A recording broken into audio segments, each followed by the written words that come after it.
Assalamualaikum warahmatullahi wabarakatuh. Perkenalkan, nama saya Taruna Dewasa Muhammad Rifi Arifin, Prodi Manajemen Transportasi Perkeretaapian 3B.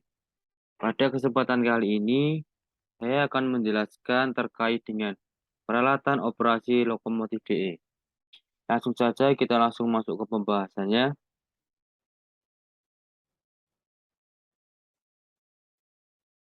Ini adalah tata letak dari peralatan lokomotif DE seri CC 201 atau CC 203.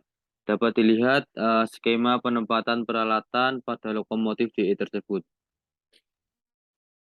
Selanjutnya di sini juga terdapat peralatan pada switch panel atau SWP, di mana nomor 1 dideskripsikan sebagai turbo air pressure gauge, kemudian nomor 2 fuel oil pressure gauge, nomor 3 fuel pump circuit breaker, nomor 4 headlight circuit breaker, nomor 5 lubricating oil pressure gauge, dan lain sebagainya. Untuk pembacaan selanjutnya adalah engine control switch pada switch panel. Engine control switch ini berfungsi untuk mengendalikan lokomotif. Ini adalah bentuk dari ESC tersebut yang terdapat pada lokomotif CC 2010138.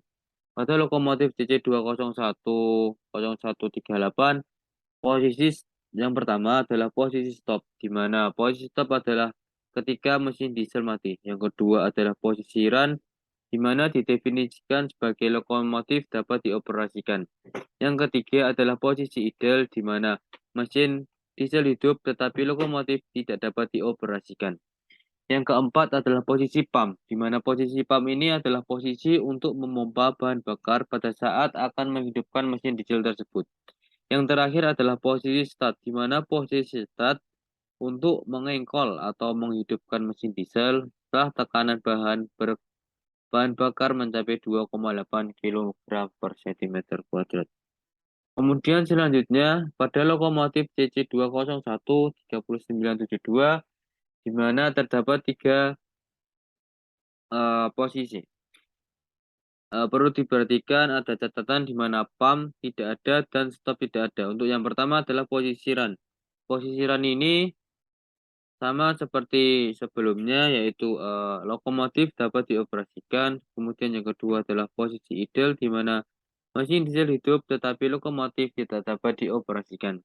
Yang ketiga adalah posisi start, di mana posisi start ini berfungsi untuk mengengkol atau menghidupkan mesin diesel setelah tekanan bahan bakar mencapai 2,8 kg per cm kuadrat. Kemudian catatannya adalah seperti yang dijelaskan sebelumnya, di mana posisi pump tidak ada pada lokomotif CC ini. Diganti atau menggunakan tombol FPRB atau Fuel Pump Reset Button. Yang kedua catatannya adalah posisi stop juga tidak ada, kemudian diganti menggunakan tombol ESP. Yang kedua adalah lampu indikator pada switch panel. Tekanan minyak pelumas rendah atau LOP, low oil pressure. Pengaman LOP ini akan bekerja apabila putaran mesin diesel idle 12 PSI atau 0,8 kg per cm kuadrat dan putaran mesin diesel notch 8 atau 46 PSI atau 3,8 kg per cm kuadrat. Yang kedua adalah tekanan air dingin rendah atau LWP, low water pressure. Pengaman LWP ini akan bekerja apabila putaran mesin diesel idle 0 sampai 3 PSI dan putaran mesin diesel notch 8 kurang dari 14 PSI. Yang ketiga adalah selubung engkol tekanan kelebihan atau COP, crankcase overpressure. Pengaman SETK ini akan bekerja apabila tekanan ini di dalam bak engkol atau crankcase MD-nya adalah lebih dari 2. Kemudian yang keempat adalah pengaman api atau DAF atau Detect of Fire. Pengaman DAF ini akan bekerja apabila suhu di dalam pengaman MD adalah lebih dari 163 derajat Celcius atau 325 derajat Fahrenheit. Yang keempat adalah mesin panas atau HE atau hot engine. Pengaman ini akan bekerja apabila suhu pendingin MB lebih dari 93 derajat Celcius. Kemudian yang selanjutnya adalah saringan kertas kotor atau EAVR atau Engine Air Filter Relay.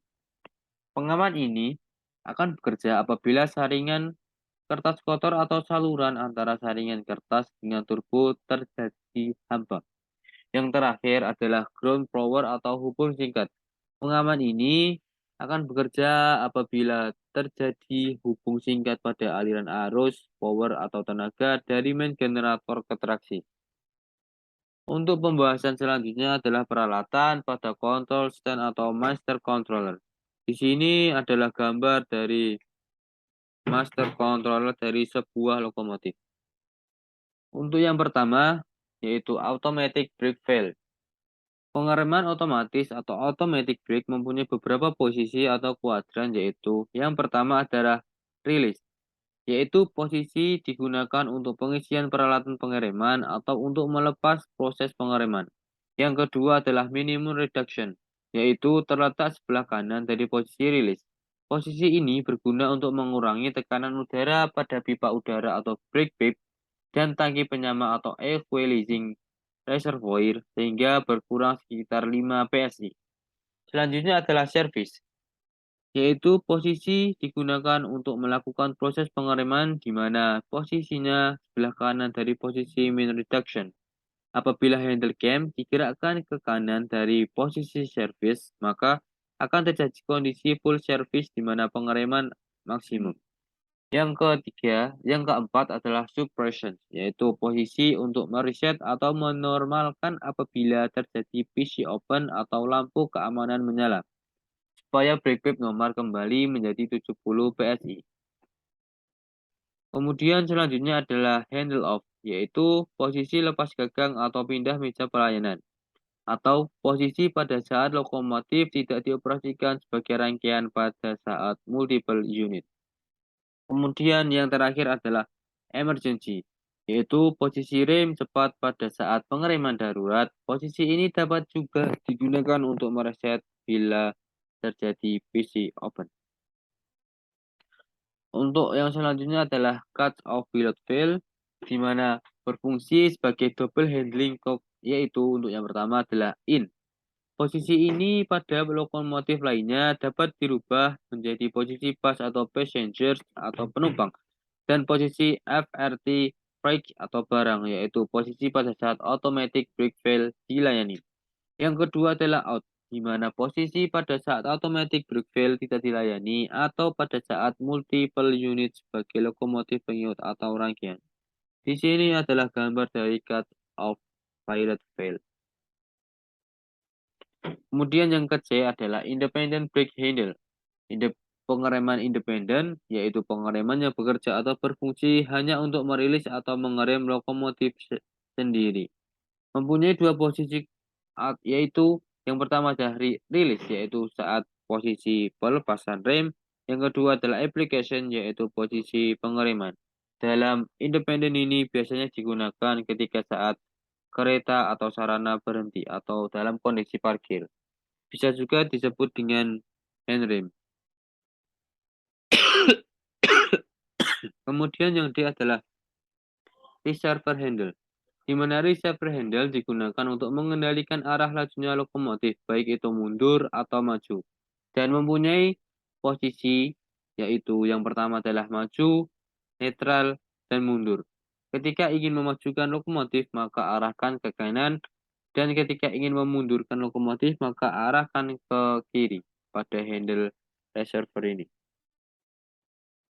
Kemudian selanjutnya adalah dynamic brake handle. Dynamic brake handle atau gagang rem dinamis digunakan untuk mengendalikan pengereman yang bekerja secara elektrik, mempunyai posisi off dan setup, di mana rentang pengendalian mulai dari kedudukan B1 hingga B8 atau full dengan gerakan bebas tanpa notching atau pembatas tahapan.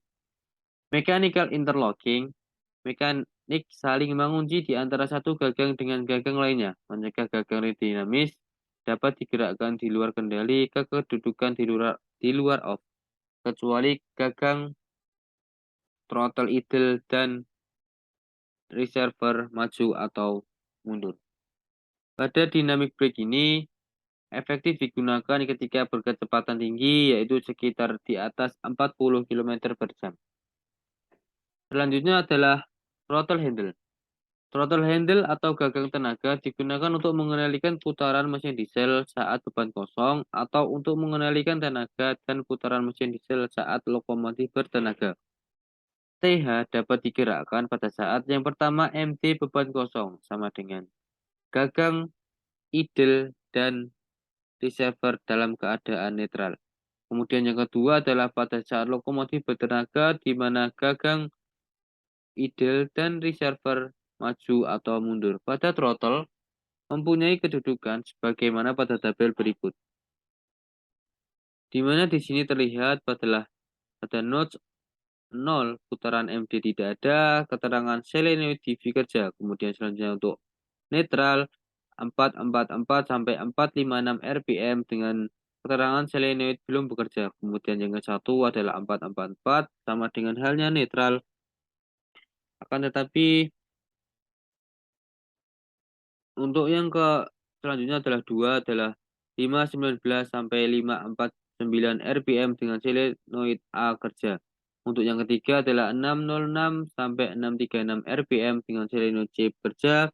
Yang keempat adalah 402 sampai 710 RPM dengan selenoid A dan C kerja. Yang kelima adalah 778 sampai 808 RPM selenoid B, C, D kerja. Kemudian yang keenam 874 sampai 882 RPM dengan selenoid A, B, C, D kerja. Yang ketujuh adalah 960 sampai 968 RPM dengan selenoid B dan C kerja. Yang terakhir adalah 1045 sampai 1055 RPM dengan selenoid A, B, C kerja.